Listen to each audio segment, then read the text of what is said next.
So long story short, what I ended up doing is when you have this asset here, go to rectangle, and this is 300 by 200 pixels. So let's go to the effect controls, or you can do it here in the panel as well. And when I now set the anchor point to 150 to 100, this is exactly the middle of the canvas. And yeah, because here in the panel you can align it, but this will align your shape.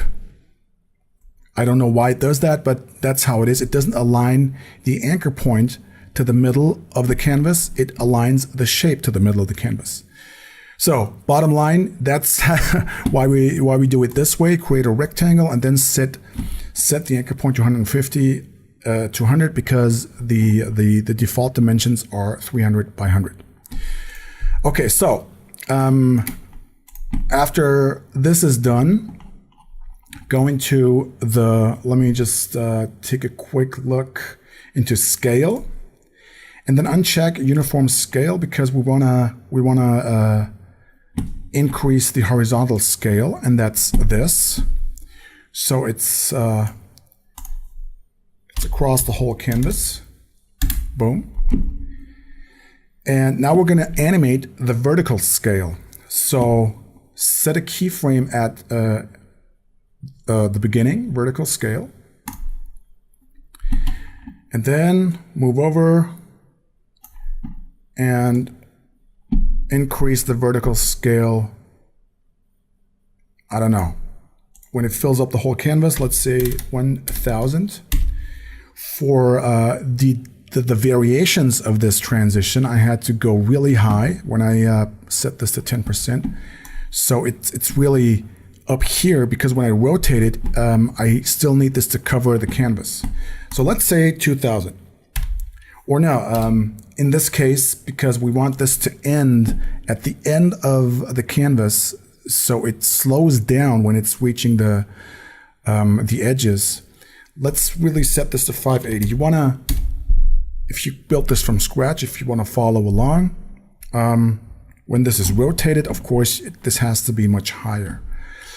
But for now, let's do it this way. And now just select these keyframes, right click, and change them to Bezier. And this will give you a smoother animation. And now grab these handles and drag them over a little bit so that it's starting slowly. And let's do it this way. All right, let's see how this looks. Okay, of course, the value at start has to be 0. And now let's have a look. And that's step 1, okay? Now for the mask. When we mask this, there's a little trick, because I was not able to animate the points of the mask as if I would do it in After Effects. So we're gonna animate the mask expansion.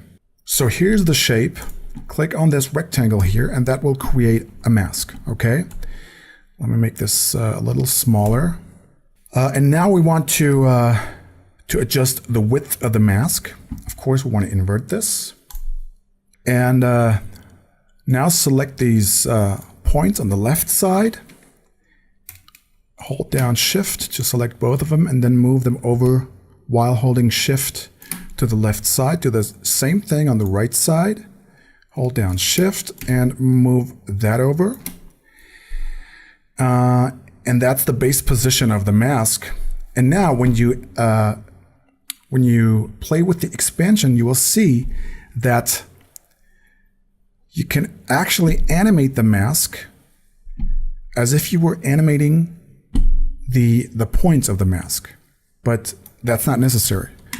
But we want to move these points a little further, because the expansion would be visible at the side of the mask, at the vertical borders. And now when we animate the expansion, that looks good, okay?